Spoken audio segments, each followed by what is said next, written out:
21st Century Entrepreneurship with Martin Piskarik. My whole approach to the world it is that you are incapable of experiencing the life outside of you directly. You are incapable of experiencing the world outside of you directly. You're only capable to experience your own thinking about your life, your own thinking about your world outside of you. And the moment when you change the way how you think, you change the way how you feel. And the moment when you change the way you feel, you change the way how you behave, and your results effortlessly, automatically change.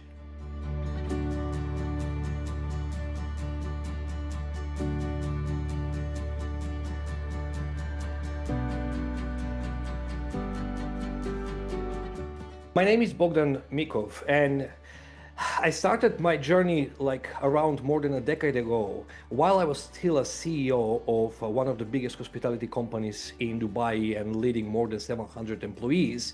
And I finished in a hospital bed from stroke. I was just 32 years old in that moment.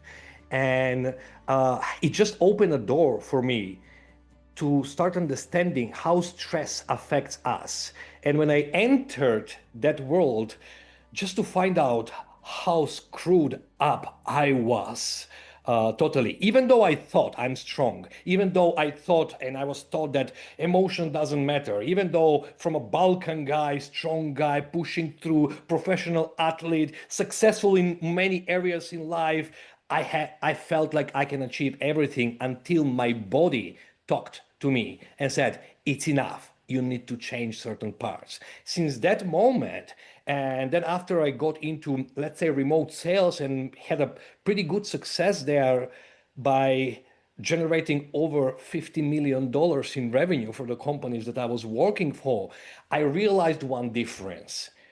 True performers operate from calm, operate from joy, and that's the real power.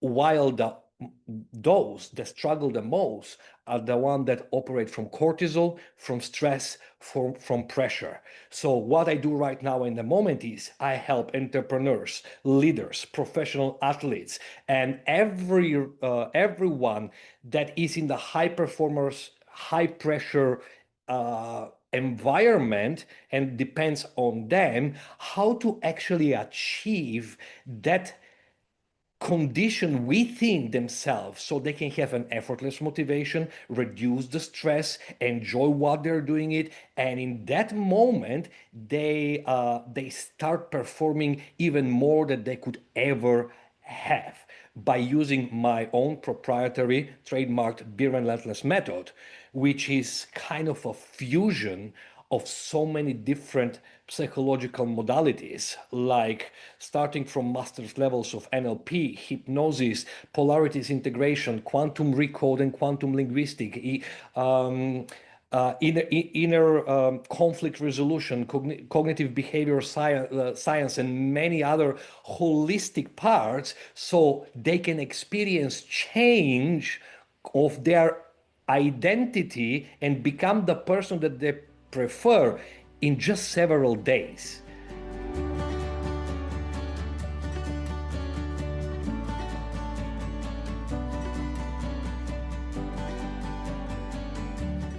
We all have results in life, right?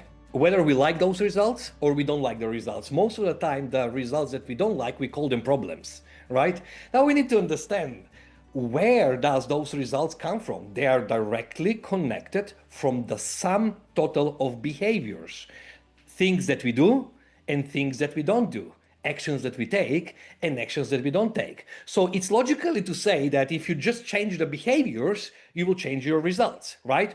However, how easy or how difficult for many people that is, knowing they're habitual beings. So from that point, we need to understand where that behavior comes from. And behavior comes directly from our emotional state of mind, because a fearless person behaves differently than fearful person. Angry person behaves differently than joyful type of person. But now you know that you have heard so many times, but I cannot stop feeling that way. It just comes out. Well, now that leads us to the deeper point of, okay, but where does emotion comes from? Well, emotion comes from directly from our thinking, or even better said, the meaning making process on our thoughts, which is just a filtering data of our thought, deleting, distorting, and generalizing. And based on that meaning making, we're going to experience certain emotion, whether a positive or a negative emotion, whether it's going to be anger or it's going to be peace. That will going to depend directly on our own meaning making. And why do I say our own meaning making? Because the meaning making process that we assign the meaning of those thoughts is directly correlated with our own model of the world, our own conditioning, our own past experiences, or just the learnings that we learned throughout our life. Now, when we were kids, we learned what is wrong, what is right, what is religion, what is good, what is bad. And based on that, we created the sum total of our attitudes, values, beliefs, needs, and how the world looks like. But in general, that's only a learning. And when something is learned, it can be unlearned if it does not serve us a purpose anymore. So if we really want to get to that point of effortless motivation, we don't need something outside of us to confirm so we can live a better life and we can perform better. It's all within.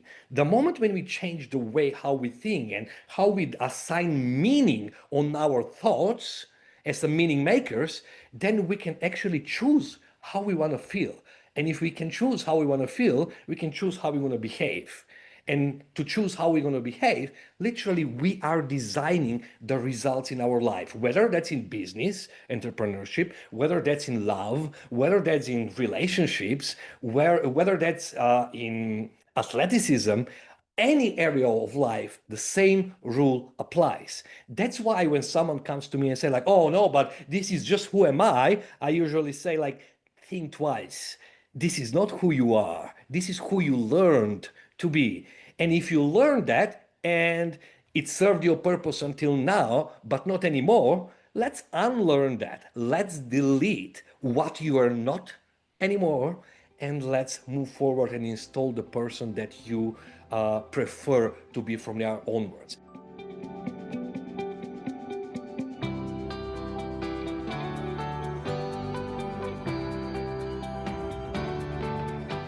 Many people will going to ask me, but like, I want to become this, or I want to become that person, or want to become that person. My approach is different. You need to unbecome who you weren't to begin with. You don't need to become someone else. You need to remember who you truly were before the conditioning, before the world took its hands on you and shaped you the way you are. The diamond is there. We just need to delete or remove the mud on top of it so you can shine again. And when you work with the clients in any area, they don't need any more skills. The skills are there. They just need to remove what is covering and what is blocking the utilization of those skills, of that knowledge, of that data.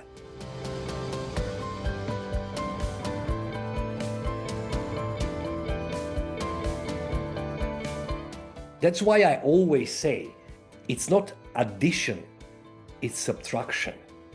You don't need more courage, you need less fear. You don't need more motivation, you need less distraction. So it's a method of subtraction. And those emotional patterns, those thinking patterns, there is a way that they can be deleted in minutes, not in years or in months, no matter what is it. Why? Because the creating of that emotion is just a process, it's just a strategy in our self. Interrupt the strategy, just make one small tweak, And then that neural pathway leads to a different emotion, different meaning, and we are done there.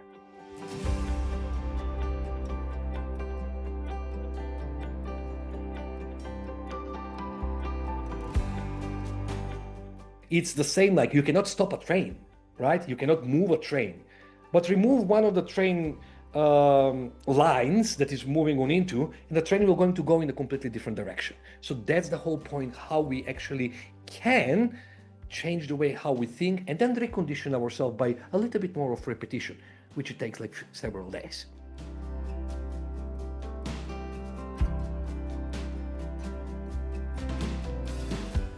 Many people that haven't been familiar with my methods, they will ask like, man, like, but it takes time to create a change. It takes time to actually go over some of those emotional pains, emotional traumas, even phobias and all of that. And what I need to mention before is the people that grow the most are the people that approach every single subject from the place of, I don't know what I don't know. And when you approach from the place, I don't know what I don't know, you keep yourself open for learning and you keep space there that there is something that maybe you're not aware of. What I mean by that, right? In the, let's say, mainstream methods, if you do have a certain emotional trauma, I'm going to take like just a trauma because it's very evident. You go to the person that is helping you and you schedule a meeting on Monday and you go there, you're processing emotion, you're crying and you're telling your story and then you vent out a little bit, you vent out, you feel better. You cried for 1 hour, you lay down in a couch and you cried there and you had someone to listen to you, and you go home, and after 1 or 2 days you again start looping and spiraling, and you're going, and then you schedule another next week, and then another next week, and then another next week, and then another next week, which for me it's kind of weird thing, because I'm more than sure that some people know that that doesn't need to go that way and doesn't even make any sense. Why? The moment when you start repeating the story that carries emotional charge and you keep on repeating it, not only that you're talking it loud, you're repeating that story and that images into your own head. You're just reconfirming the pain. So you're cementing it with your whole being in your nervous system consistently. No wonder why it never goes away.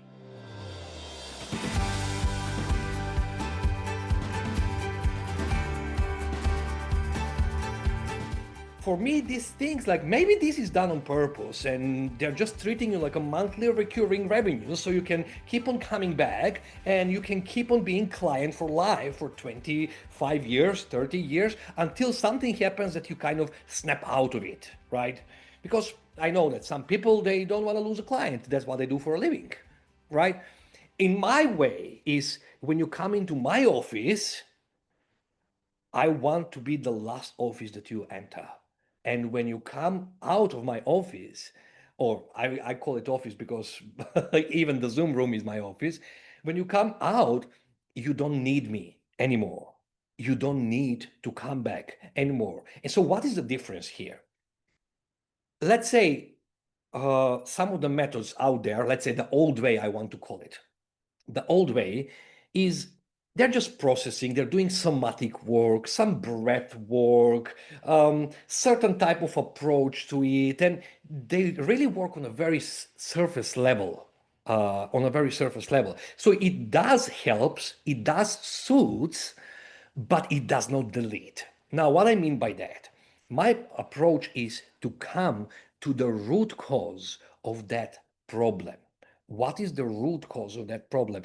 That deep, buried, conditioned part that is mainly unconscious, that we are not even aware of, and then delete that template, delete that pattern. So everything that follows after that, it changes.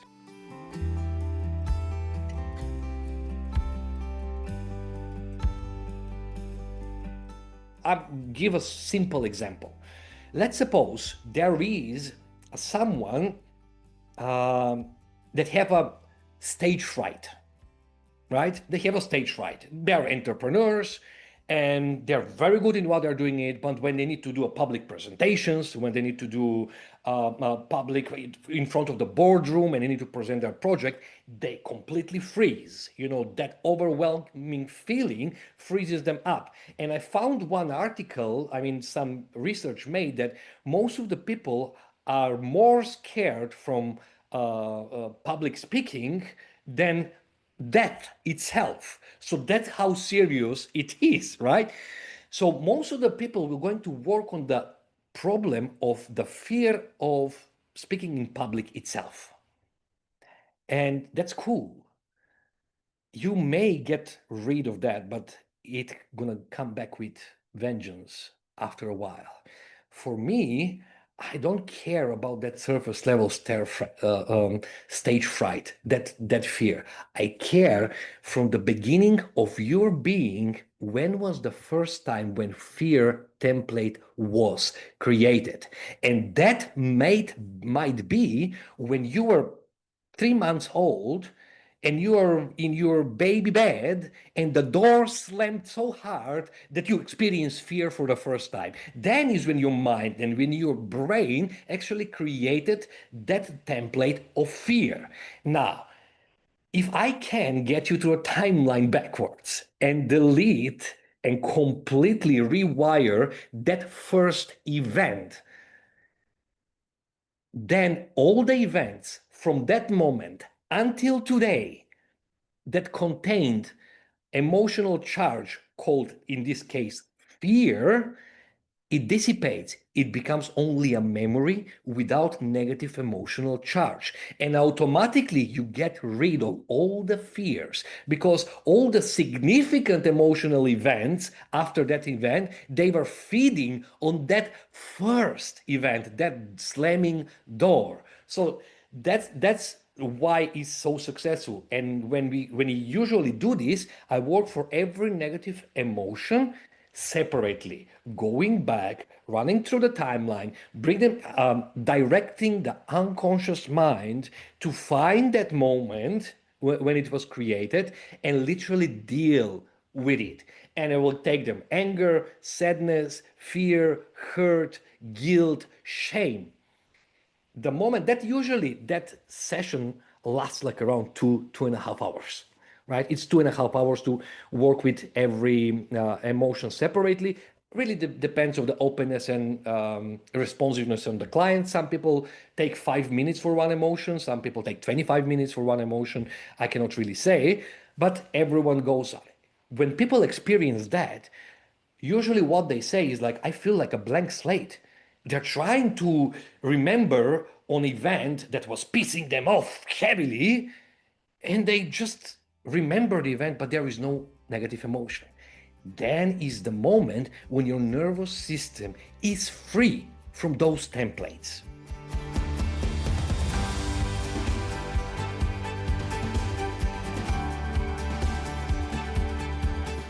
And here is the most beautiful part. When that's done, then is when we hit all the unwanted beliefs, or how people are calling them, limiting beliefs. Because what usually people do in the mainstream life coaching area is they're trying to reframe beliefs, and they are reframing the same beliefs every single day, which for me does not make absolutely any sense. Why it's unsuccessful for them? Because again, root cause. Every belief, what is a belief in the beginning? Belief is just a thought that was generalized and accepted as true. Something that had been accepted as true and repeated several times becomes unconscious competence, and we call it a belief, whether it's a limiting or non-limiting type of belief. Which means there is something that precedes the limiting belief itself, and that's calling a limiting decision. When we decided that that thought is true. And most of those decisions, limiting decisions, have been accepted unconsciously while we were, from the age of 0 till 7, and we were modeling because your father said, oh, being rich is, every rich person is evil person. We literally develop a limiting belief so unconscious that the moment when we start making money, we start self-sabotaging themselves because the belief in the background, it works, that rich people are evil people. So we don't have a very good relationship with money. And even though you start making money in some moment, what happens then? People start they start gambling, they start spending money unnecessary. They need to actually get to spend the money so they can start making money again. And they cannot pass that threshold. That's why some people have a cap, a ceiling of how much they're making, even though as a quality, as a professionals, they're very well educated, they're very well prepared. But that subtle belief from behind that was decision made when you were a kid or something else is literally sabotaging that part. So if I want to change that belief, I need to delete the limiting decision. And how do you delete the limiting decision?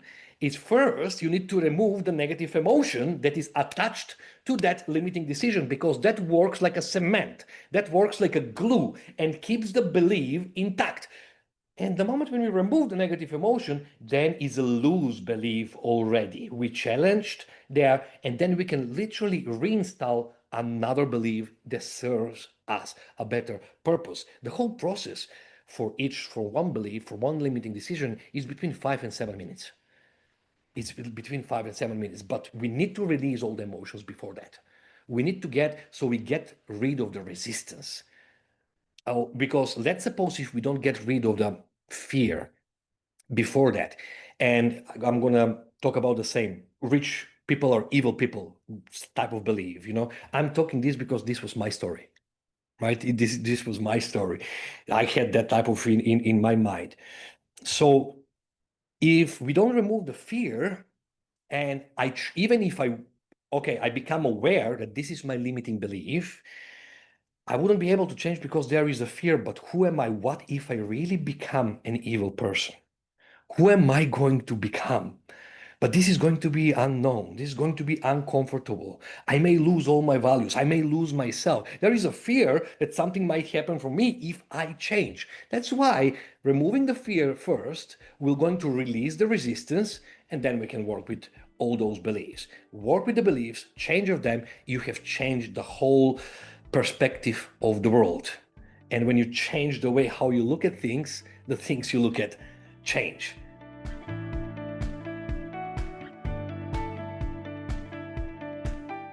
If you're an entrepreneur and you're trying to scale your business, scale your income, but it feels like a burden, it feels like unsleeping nights, and you're kind of operating from a place of stress, cortisol, and keeps you awake at night, and then you're experiencing fatigue, burnout, and everything, and you tried everything commercial right now. You tried the therapy, you tried the books, you tried the somatic work, you tried the ice bath, you were screaming, maybe you were standing even on nails and screaming out there, and nothing helped to actually break that. I think it's going to be a great idea.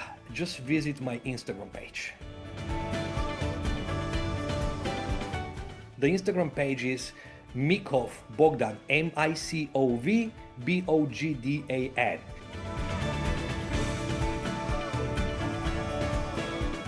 Visit, follow me on Instagram, and just check the transformations that are happening there.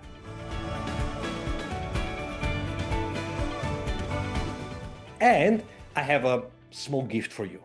If you do come and mention, hey, I heard you on Martin podcasts, I'm going to send you a gift. And I'm going to send you a gift that's something that only my VIP clients are getting as a support. It may be some small little training with a guided exercise that you can implement it on yourself. Go through that part and really help yourself. Because my conviction is that no one of you deserves to suffer.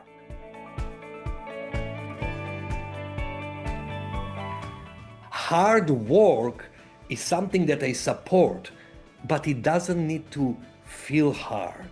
You can put the right amount of effort, you can put the right amount of time into building your income, building your company, building yourself up, but it can feel completely different.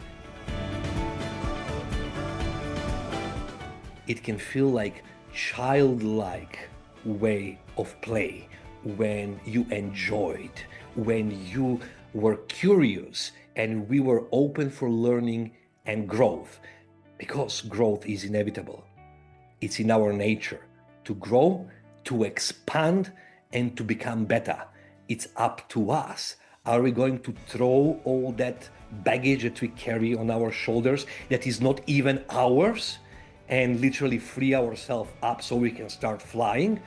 Or we can just keep on looping and stay exactly where we at. Don't make the mistake like myself finishing in a hospital. Please, affects the health. 21st Century Entrepreneurship with Martin Piskarik. Imagine a space where triumphs, trials, and tales of entrepreneurship come alive. Welcome to the 21st Century Entrepreneurship Podcast, a gold awarded journey hosted by Martin Piskarik, connecting with listeners in 95 countries and ranking in the top 0.5% of all podcasts. Join our exclusive community, elevate your perspective, and embark on the path to success.